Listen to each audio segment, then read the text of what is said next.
Nós vamos falar, nosso último tema aqui hoje é sobre o acolhimento no atendimento fraterno.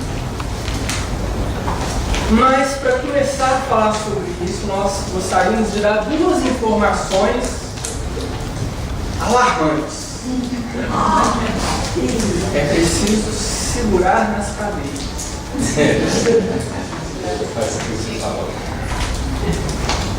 A primeira delas é que a época de Jesus, no tempo de Jesus, não existia centro espírita. E a segunda delas é que Jesus não tinha tablet, não tinha agenda. Então, Jesus não acolhia em um lugar circunscrito. E você não precisava marcar um horário com Jesus. Jesus acolhia em qualquer lugar o tempo todo.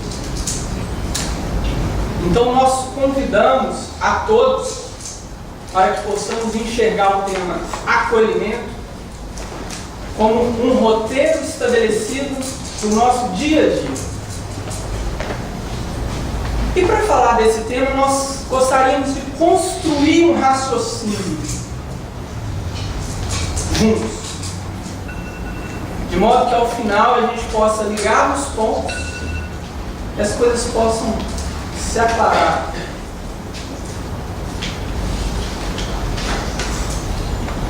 Para compreender esse tema sobre o acolhimento,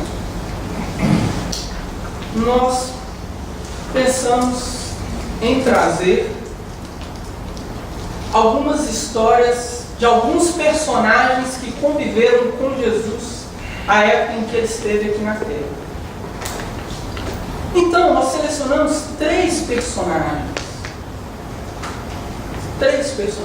a fim de que a gente possa conversar um pouco, refletir de uma maneira breve sobre a característica desses três personagens, quem eles eram, e também entendermos quais as aflições desses personagens. Porque as aflições dessas pessoas que conviveram com Jesus há 2000 anos no Oriente são as nossas aflições até os dias de hoje, no Ocidente e em qualquer lugar do mundo. As aflições não mudaram.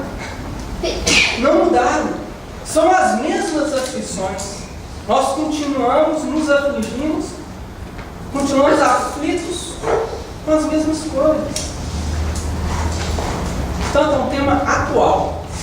De modo que, compreendendo essas aflições, nós perceberemos como Jesus tinha possibilidade de lidar com cada uma delas. Bom, então, o primeiro personagem que a gente gostaria de trazer é Maria de Magdala. Pelo seguinte, Maria de Magdala, que apareceu em Magdala, que era uma aldeia linda, uma aldeia que era dominada pelos patrícios romanos, e essa aldeia refletia o gosto pela arquitetura romana, então era tudo muito bonito. E ela era considerada uma mulher pecadora. A mulher pecadora era uma forma elegante de se dizer prostituta. É como hoje nós falássemos garota de programa. Uma forma elegante. Maria de Magdala, com efeito, se prostituía. Mas só para a gente entender como era o desprezo por Maria de Magdala, a gente queria só acrescentar uma informação, porque para o povo daquela época, para o povo judeu, prostituta era toda mulher que havia se relacionado sexualmente antes do casamento. Isso por si só já levava alguém a considerar uma mulher como prostituta. E tem outra informação. Que se a mulher casasse virgem, eventualmente nem aí tem a favor conjugal, e depois se divorciasse, se mesmo após o divórcio ela viesse a ter relação sexual com outro homem, ela também era considerada prostituta. Só para a gente entender o alcance. Agora, você imagina Maria de Magdala, como ela era vista. Bom, qual é o ponto que a gente gostaria de trazer? Porque Maria de Magdala, ela representa um paradigma nosso. Porque, segundo nos conta Humberto de Campos, e aí as nossas referências serão baseadas no livro Boa Nova, ditado pelo espírito de Humberto de Campos, psicografado pelo Chico. Segundo conta Humberto de Campos, Maria de Magdala tinha uma sede profunda de amor. Mas ela tentava matar a sua sede na sexualidade sem limite. Ou seja, representa o nosso paradigma, o paradigma de todos aqueles que passam uma vida inteira procurando a felicidade nos apetites grosseiros e nas paixões inferiores. Então, se a gente puder ampliar esse campo, é todo aquele que está buscando a felicidade na matéria e passa uma vida inteira procurando a felicidade, sente um vazio, um tédio, porque procura na posse, no poder, na sexualidade, em tudo que a matéria pode nos oferecer. Esse é um paradigma até hoje, ou não é? E as pessoas vão ficando entediadas porque procuram uma felicidade e não sabem onde alcançar. Isso é Maria de Magdala. Nós saímos agora de falar de uma outra personagem. Nós temos que ser breves, porque são 3 e a gente tem muita coisa para falar, senão não dá tempo. Outra personagem é Joana de Cusa. Joana de Cusa, ela era casada com Cusa, que era uma espécie de administrador público do rei Herodes. O rei Herodes representava os interesses de Roma na Palestina, e por essa razão era incumbido de administrar determinada porção de terra e etc. Então ele contava com alguns administradores para auxiliar nesse governo. E Cusa era uma dessas pessoas. Então, você imagina a casa de Joana. Por quê?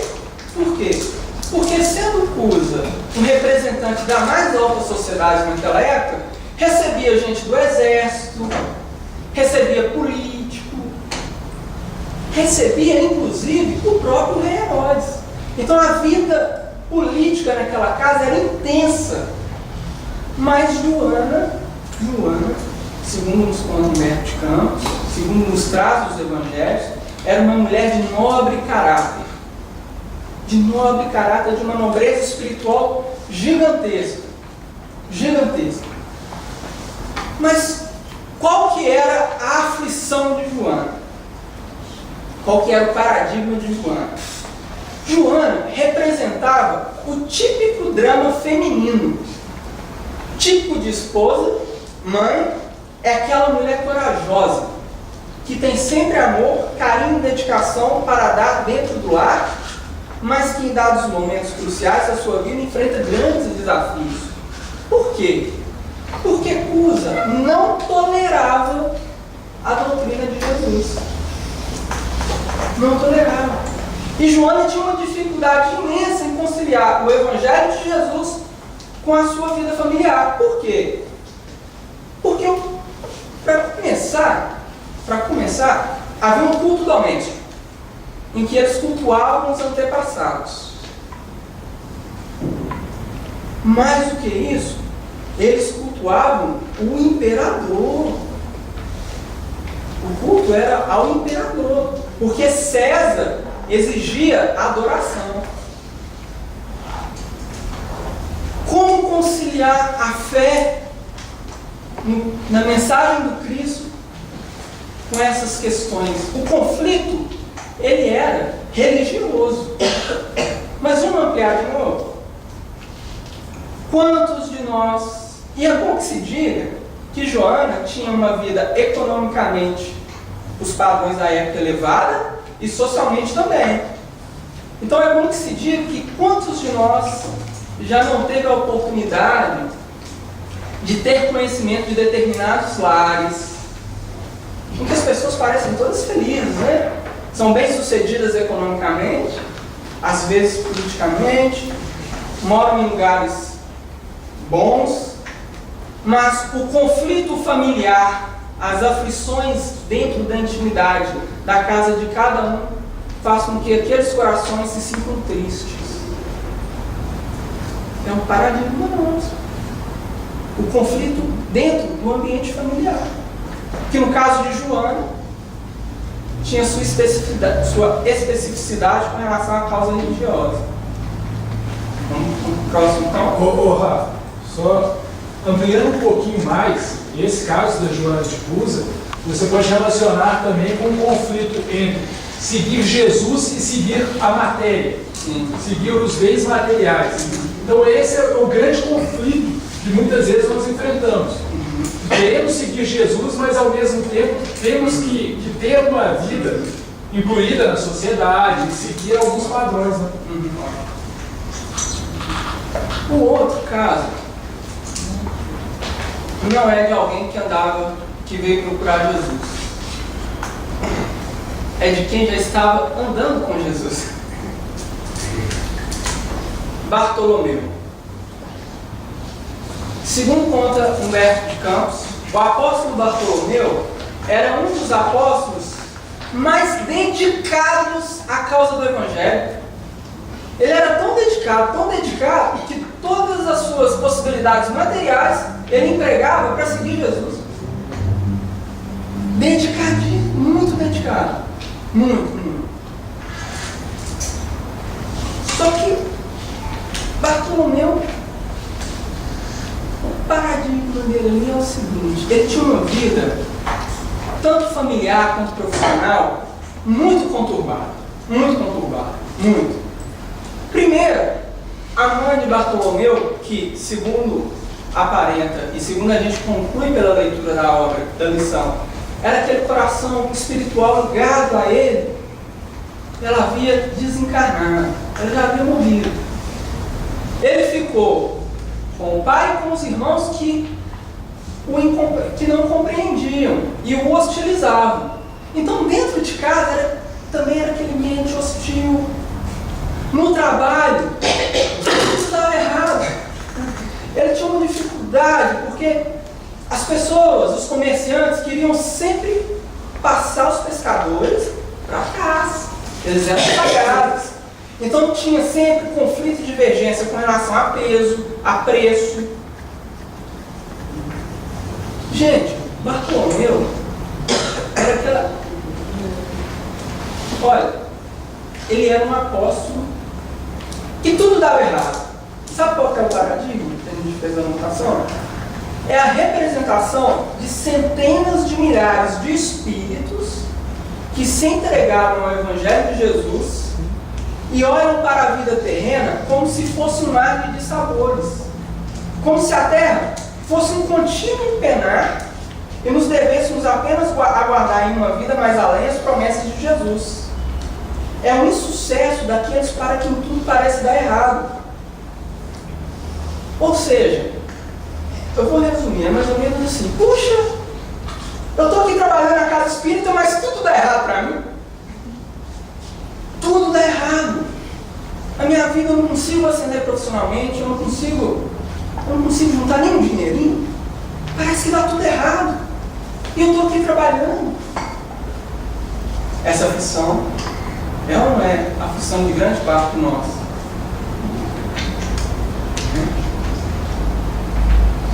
E como que Jesus acolhia essas aflições? Primeiro, como já falado pelos nossos queridos, com amor, ouvindo. Jesus acolhia, Jesus sabia como ninguém enxergar a melhor parte das criaturas. E sabia como ninguém advogar a causa dos infelizes. Então, vamos pensar, vamos trazer só o exemplo de Maria de Magdala, só para a gente entender o que é Jesus. Porque, no caso de Maria de Magdala, naquela época, você não poderia conversar com uma pessoa que era considerada pecadora. Porque corria o risco de que a impureza dela transmitisse a você. Você não poderia conversar, né? Encostar, então, nem se fala. Agora, você imagina Jesus, que era um rabi, um mestre da lei.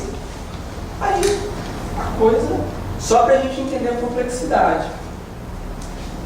E quando Maria de Magdala vai à procura de Jesus, conforme nos conta Humberto de Campos, ela vai com todos os seus receios. Pega um barco, sai à noite, e Jesus já se encontrava na casa de Simão. Como Jesus a receberia? Jesus a recebe com um sorriso. E segundo Humberto de Campos, parecia que ele já estava até esperando ela. Dá para compreender como que Jesus gostava de estar no meio do povo que sofre. Jesus gostava de acolher ladrão, gostava de acolher prostituta. Se não está claro, porque pode ser que não fique tão claro, né? Essa abstração, né? Então vamos lá.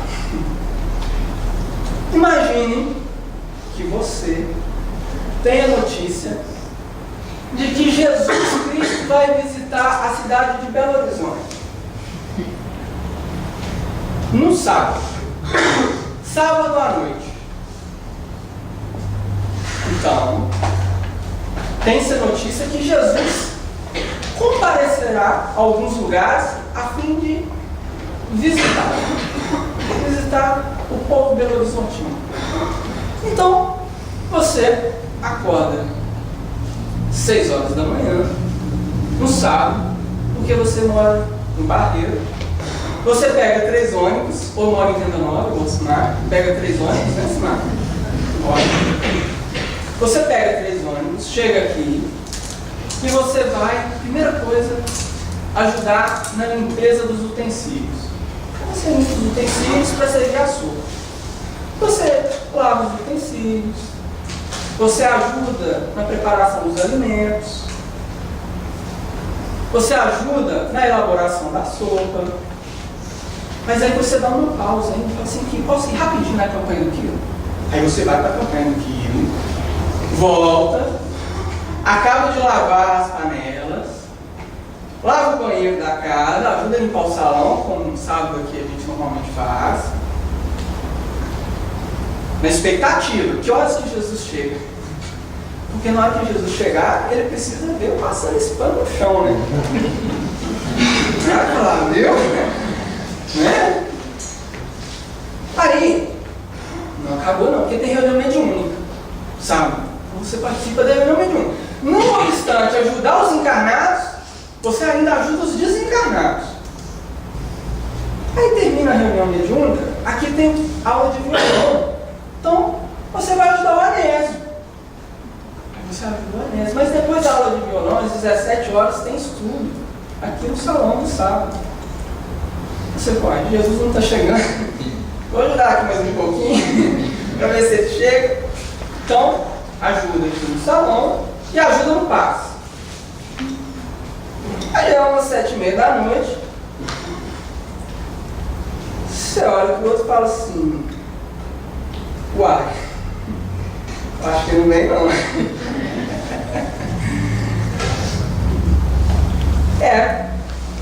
Vamos embora então, né? Aí, próximo às 8, você abre aqui a porta pela Afonso Pena, um alvoroço. Jesus no meio de 20 prostitutas?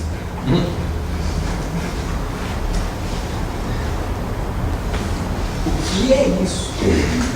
A gente já se escandaliza, porque como o Lourenço colocou, a gente vê com malícia, nós projetamos.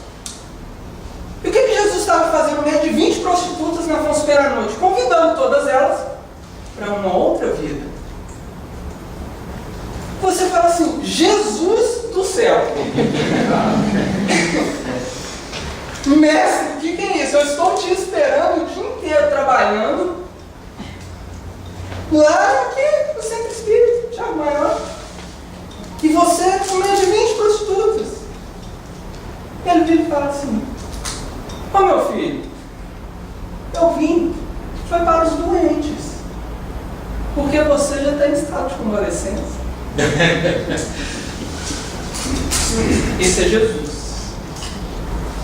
Esse é Jesus. E Jesus fazia isso com muito amor, com muita alegria. E o que possibilitava Jesus fazer isso, gente, era justamente essa possibilidade de enxergar a melhor parte. Porque Jesus era como uma mãe. Qual mãe que não enxerga a melhor parte do seu filho? Certa vez eu assisti a uma audiência em que uma pessoa havia sido condenada pelo crime de homicídio. Era uma audiência de instrução e ele, no caso do rapaz, ele já havia confessado o crime. E a mãe, então a audiência foi lá no fórum, né? A mãe não tinha contato com ele, porque ele estava preso. A mãe pediu ao juiz para que ela pudesse crê-lo. Ele já tinha falado que ele já tinha matado a pessoa. Na hora que a mãe entra, começa a chorar, dá um abraço no filho. Filho, eu te amo, vai ficar tudo bem. Eu sei que você é bom. Porque essa possibilidade de acolher com amor, ela é proporcional ao fato de enxergarmos a melhor parte no outro. Então pode ser que alguém diga, olha, mas é muito difícil enxergar a melhor parte nas pessoas que a gente nem conhece. A pergunta é, nós já estamos conseguindo enxergar a melhor parte em quem a gente conhece? A gente já consegue enxergar a melhor parte nos nossos filhos? Sim. No nosso pai e na nossa mãe? Sim.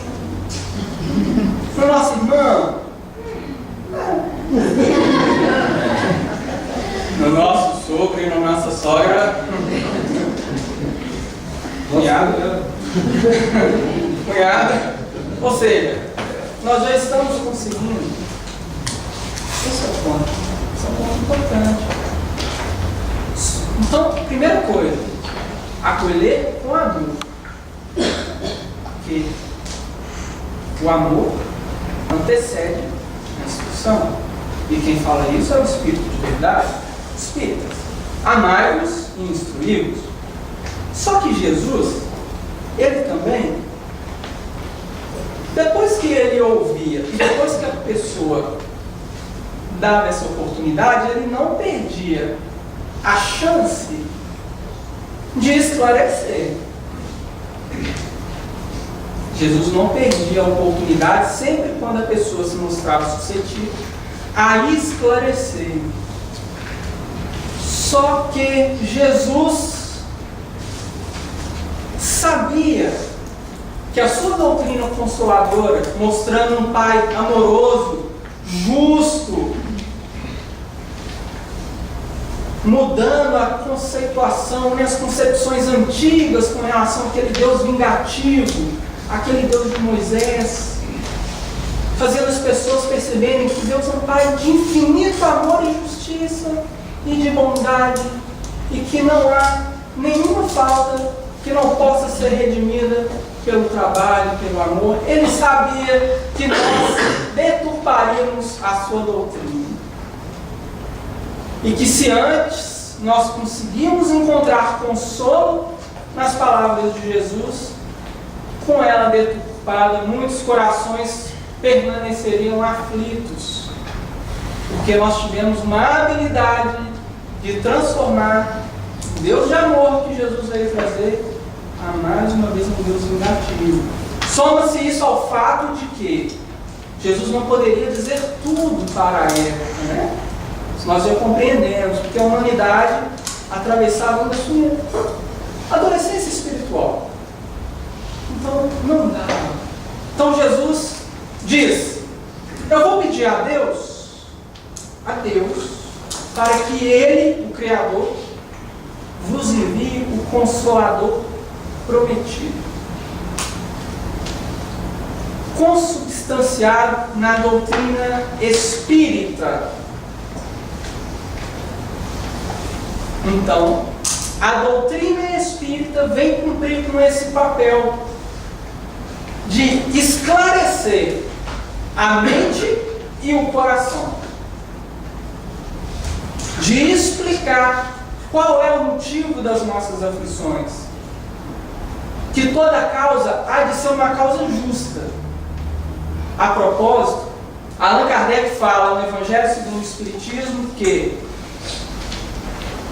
todos os sofrimentos, são todos, não tem exceção, misérias, decepções da vida, perda de seres amados, todos encontram consolação em fé no futuro e justiça divina. Só que, qual é o problema? A começar pela fé no futuro. Primeiro que o futuro, até então, é nos apresentado de uma maneira muito vaga. E aí, normalmente, há uma teoria, né, que vale a pena dizer, que nos promete uma espécie de compensação, um paraíso. Então, se você está sofrendo muito, fique tranquilo, porque tem um paraíso à sua espera. Mas isso não convence muito, porque parece que para algumas pessoas o preço da passagem é mais caro. Porque quem caminha ao nosso lado sofre muito menos para chegar no mesmo paraíso. É o mesmo hotel, 5 estrelas. E a justiça divina, então, nem se fala, porque é inevitável, ao falarmos de justiça divina, não falarmos de pluralidade de existências. E foi por essa razão que Allan Kardec colocou no item 4 e 6 em Bem-aventurados os aflitos, causa das aflições na vida atual e causa das aflições nas vidas anteriores. Mas o mais importante, pessoal, o que a gente pretende, a mensagem, o ponto central de agora, para a gente compreender, é que o Espiritismo, enquanto consolador prometido, não vem solucionar os nossos problemas.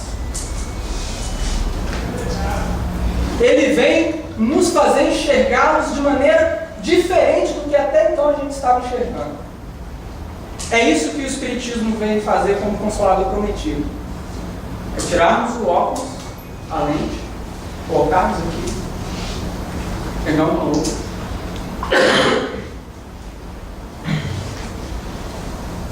não vem mudar as circunstâncias que a gente já atravessa, mas vem mudar a nossa maneira de enxergar isso.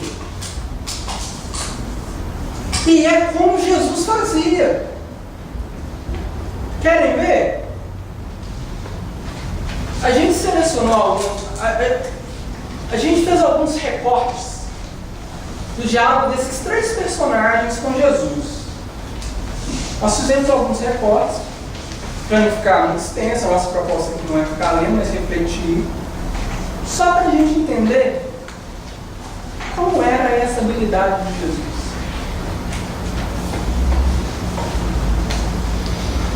Maria de Magdala, a gente vai pontuar 2 questionamentos de cada personagem, tá legal? A começar por Maria de Magdala. O primeiro questionamento que ela faz é o seguinte: Mestre, ouvi o vosso amoroso convite ao Evangelho, desejava ser das vossas ovelhas. mas Deus me aceitaria? É o sentimento de culpa. Sentimento de culpa de um Deus terrível, de um Deus vingativo. As pessoas, às vezes, que nos aproximam de nós estão apavoradas. Um Deus cruel. Então Jesus fala: Maria, acaso poderias pensar que alguém no mundo estivesse condenado ao pecado eterno? Onde então o amor do nosso Pai? Mudou a concepção do Criador. Um Deus vingativo e cruel, um Deus de amor. E mais, a concepção de condenação perpétua. Aí ela faz um outro questionamento: desgraçada de mim, Senhor, que não poderei ser mãe. Não poderei ser mãe. Como vou constituir uma família? As pessoas nem olham para mim, nem conversam comigo. Maria, e qual das mães será a maior aos olhos de Deus? A que se devotou somente aos filhos da sua carne, ou a que se consagrou pelo Espírito aos filhos de outras mães? Segundo Humberto de Campos, nessa hora Maria de Magdala parece que cai a ficha. Porque ela passa a enxergar algo que ela não estava enxergando. Porque é mais meritório ainda você cuidar de um filho que não é seu biologicamente falando, do que do seu próprio. Porque o mérito é proporcional ao desinteresse. Né? Então perceba, mudou a maneira de Maria de Magdala enxergar as circunstâncias. Joana de Cusa, com conflitos dentro da sua carne. O esposo não tolerava a doutrina de Jesus, né? E ele estava em constante contato com os representantes do império e acabava repartindo as suas preferências religiosas. Então, o que Jesus disse? Joana, só há um Deus, que é o nosso Pai, e só existe uma fé para as nossas relações com o seu amor. Sabe o que é isso? Jesus está falando assim: Joana, só há um Deus. Deus é só um. E para que possamos nos relacionarmos com Ele, é através da fé. A fé é só uma, porque fé é sentimento. Então não importa se você é espírita, católico, protestante, porque a maneira como você se relaciona com Deus é um só, é o mesmo Deus. Mas, convidando Joana, reiterando a concepção de um Deus não monoteísta, porque os romanos cultuavam vários deuses. Então fala assim: Joana é um Deus. Aí ela tranquiliza. Fica tranquilo. Ele pode cultuar quem ele quiser, um Deus é um só. Aí Joana alega que o esposo não a compreendia. Então, havia aquele conflito íntimo dentro do lar. Jesus fala assim: não te achas, Joana, ligada a ele se não houvesse razão justa? Porque Joana vinha buscar a paz no casamento, a paz exterior. Jesus fazia ela enxergar de uma maneira diferente, fazendo-a perceber que deveria haver uma razão para aquilo. Vamos lá, vou terminar aqui. Bartolomeu fala o seguinte: mestre, e quando os negócios do mundo nos são adversos? E quando tudo parece contra nós? Tudo que eu faço dá errado, eu não prospero. Jesus fala assim: Bartolomeu, qual que é o melhor negócio do mundo? A aventura de quem se efetua a peso de ouro, muitas vezes a amordaçando o seu coração e a consciência para aumentar as preocupações da vida material, ou a iluminação definitiva da alma para Deus, que se realiza tão só pela boa vontade do homem que deseja marchar para o seu amor por entre as luzes do caminho? O que Jesus está falando para Bartolomeu? Toda vez que eu adquiro bens materiais, a minha responsabilidade sobre eles aumenta. E eu passo a comprometer a minha consciência e o meu coração. Aí Jesus está falando assim: Bartolomeu, você quer ser um pescador bem-sucedido ou uma alma iluminada? Olha a concepção de Jesus. O que você quer? Estou na casa espírita trabalhando e tudo dá errado. Jesus vira: meu amigo, você quer ser uma alma bem-sucedida, uma alma iluminada, ou uma pessoa bem-sucedida? A gente fala essas coisas, né? Mas aí Jesus fala assim: mas tem 30 encarnações que você está sendo bem-sucedido, e é justamente por isso que sua alma não é iluminada.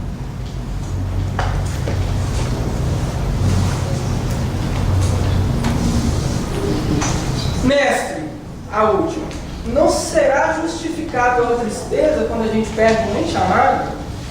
Bartolomeu estava triste que havia perdido a mãe. Jesus fala assim: Bartolomeu, mas quem vai estar perdido? Se Deus é o Pai de todos nós, se os que estão sepultados ao longo dos crimes hão de vislumbrar um dia a alvorada da redenção, por que lamentarmos em desespero o amigo que partiu ao chamado do Todo-Poderoso? A morte do corpo abre as portas de um mundo para a nova alma. Aí Jesus complementa: ninguém fica verdadeiramente órfão sobre a terra, como nenhum ser está abandonado, porque tudo é de Deus e todos somos filhos de Deus. Jesus fala: olha, se até aqueles que estão com a consciência comprometidas recebem um amparo, por que o amigo não vai receber? Né? E mais, ninguém fica órfão, nem quem foi, nem quem ficou, porque todos são filhos de Deus. Isso tudo, gente, só para a gente entender que Jesus, quando esclarecia, depois de muito amar, não mudou as circunstâncias da vida de ninguém, mas mudou a vida de todo mundo.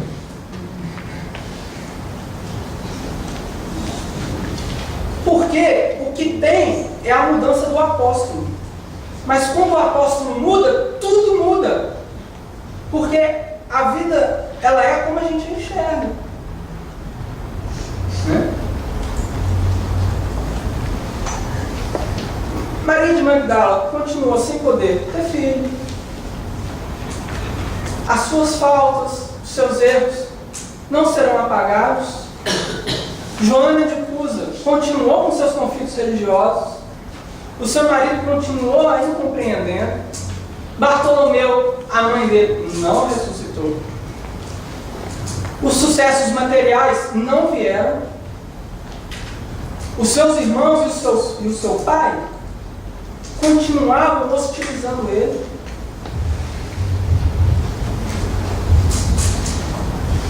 Mas a maneira de enxergar fez com que a vida de cada um desses personagens mudasse.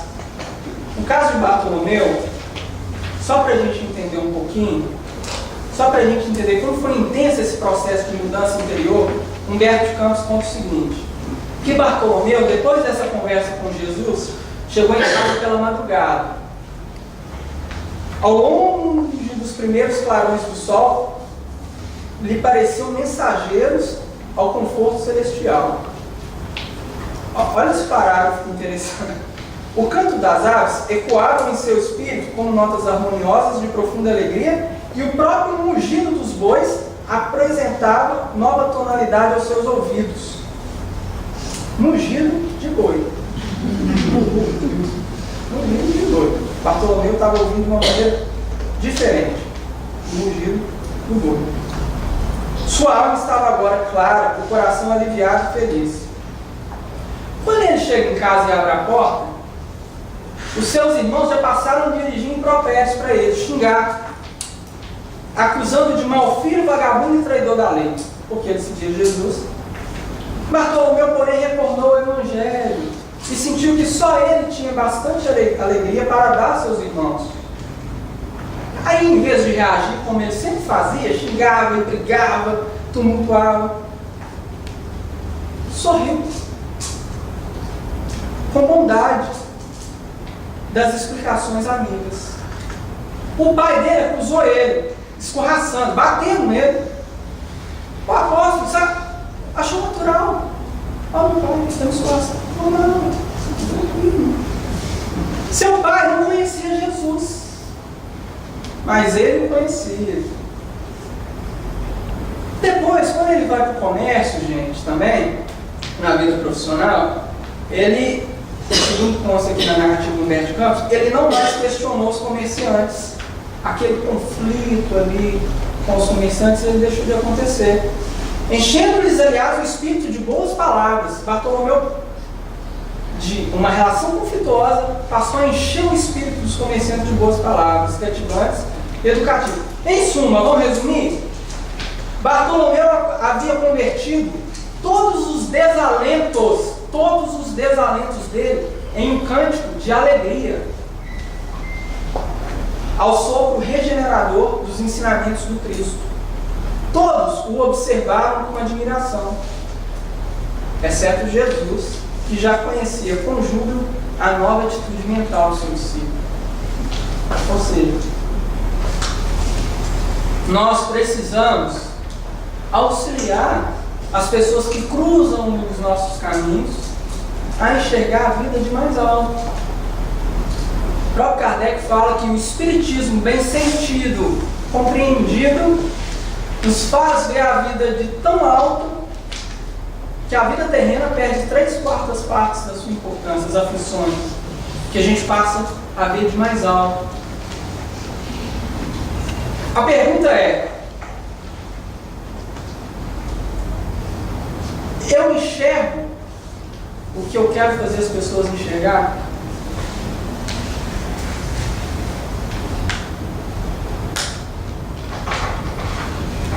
Eu quero fazer as pessoas enxergarem uma vida que eu enxergo. Quero fazer as pessoas enxergarem que Deus é um Criador soberano, com bondade infinita e justiça infinita, e que é preciso confiar nele. Mas eu confio no Pai Supremo diante de alguma aflição que me aparece? Esse é um ponto. Para a gente terminar, o acolhimento, então, pessoal, passa por isso. Acolher com amor, ouvir, enxergar a melhor parte, angariar a simpatia desses corações que estão à nossa volta, e se tivermos oportunidade de esclarecê-los, que a gente o faça. Não é transformar ninguém em espírita. É bom que se diga. Porque todas as doutrinas são parcelas de verdade. E cabe ao Espiritismo elevar-lhes a concepção da verdade imortalista. Quem fala isso é o Emmanuel, no livro O Consolador. Então, essas pessoas, muito naturalmente, vão continuar. Tem alguém que conhece só o Espírito? Porque conhece católico, evangélico. Essas pessoas vão continuar católicas, vão continuar evangélicas. Mas é elevar a compreensão acerca dessa verdade evangélica. Só que nós só vamos conseguir, agora para terminar mesmo, nós só vamos conseguir acolher as pessoas quando nós acolhermos Jesus. E acolher Jesus significa acolher a sua mensagem. Porque quando a gente acolhe a sua mensagem, a nossa compreensão se transforma e a gente passa algo que eu acho ainda inalcançável para grande parte de nós nessa encarnação, mas a gente passa a acolher até os nossos próprios adversários com a nossa própria vida. É o caso de uma mulher, uma das personagens que a gente falou, que chama Joana de Cusa. O ano era de 68 e as perseguições ao cristianismo, elas iam mais intensas. vamos encontrar nos espetáculos sucessivos do circo uma velha discípula amarrada ao poste do martírio ao lado de um homem novo que era seu filho. Nessa época, Cusa já havia desencarnado. Joana precisou, durante toda a sua vida, acostumada à alta sociedade, aos recursos materiais, precisou se dedicar a cuidar dos filhos de outras mães para conseguir o sustento e os recursos necessários para cuidar do seu próprio filho. Naquela época, com preconceitos, né? E Joana, evidentemente, o tempo passa, né, gente? Já estava velha. Ante o vozerio do povo foram ordenadas as primeiras flagelações. Então, aquele circo ensurdecedor. Todo mundo querendo ver o circo pegar fogo, né? Abjura, exclamou um executor das ordens imperiais, de olhar cruel e sombrio. A antiga discípula do Senhor contempla o céu sem nenhuma palavra de negação ou queixa. Ela silencia, não reclama. Então, vibra o açoite e o rapaz seminu, que era o filho dela, exclama entre lágrimas: repudia Jesus, minha mãe, repudia Jesus. Não vê que nós perdemos? Abjura por mim que sou teu filho. Foi a primeira vez que Joana chorou. Mesmo com todas aquelas dificuldades, Joana não havia chorado. Mas quando ela vê o seu filho sendo violentado fisicamente, ela chora pela primeira vez. O mundo nos convida a não acolhermos Jesus. E vão nos gritar: abjura, abjura, não apoie. Joana ouve aqueles gritos recordando a existência inteira, porque era um lar festivo. Joana, embora os conflitos familiares, gostava do marido, amava os filhos, né? Então, ela se lembra, depois de todas essas recordações da existência que ela teve, a alegria suprema de sua vida pareceu-lhe ainda ouvir ainda o mestre em casa de Pedro a dizer: vai, filha, ser fiel. Então ela, possuída de uma força sobre-humana, a viúva de Cusa contemplou a primeira vítima ensanguentada e, fixando no jovem um olhar profundo e inexprimível na sua dor e na sua ternura, exclamou firmemente. Então ela olha para o filho e fala: cala-te, meu filho, Jesus era puro e não desdenhou o sacrifício. Saibamos sofrer na hora dolorosa, porque acima de todas as felicidades transitórias do mundo é preciso ser fiel a Deus. Nessa hora, a turba batia palma, o povo ensurdecedor. Joana contemplou com serenidade, tranquila, a massa do povo que não entendia o sacrifício. Os gemidos de dor lhe morriam, abafados no peito. Eles estavam sendo queimados, queimados. O espetáculo era esse: colocar fogo no cristão. Então Joana está sendo queimada, amarrada, com o filho ao lado, pedindo para ela abjurar, renunciar ao Evangelho de Jesus. O quadro é esse. E aquela plateia, os algozes da Marte cercaram-lhe de impropérios a fogueira. Então vem um dos algozes de Joana e diz: o teu Cristo soube apenas ensinar-te a morrer? É só isso que ele sabe te ensinar, a morrer? Perguntou um dos verdugos. A velha discípula, concentrando a sua capacidade de resistência, que ela estava muito debilitada fisicamente, obviamente uma pessoa sendo queimada, murmurou ainda: não apenas morrer, mas também a vos amar. Nesse instante, Joana sentiu que a mão consoladora do mestre lhe tocava suavemente os ombros, e ele escutou a voz carinhosa e inesquecível: Joana, tem bom ânimo, eu estou aqui. Que possamos então acolhermos as pessoas dia a dia, até que um dia a gente acolha, chega a esse grau de sacrifício que eu perdi. É o que a gente tinha para trazer. Alguém Tá quase? Tem tempo? Acabou o tempo, né? Então, tem? Alguém quer fazer alguma ponderação? Meio? Gente, obrigado.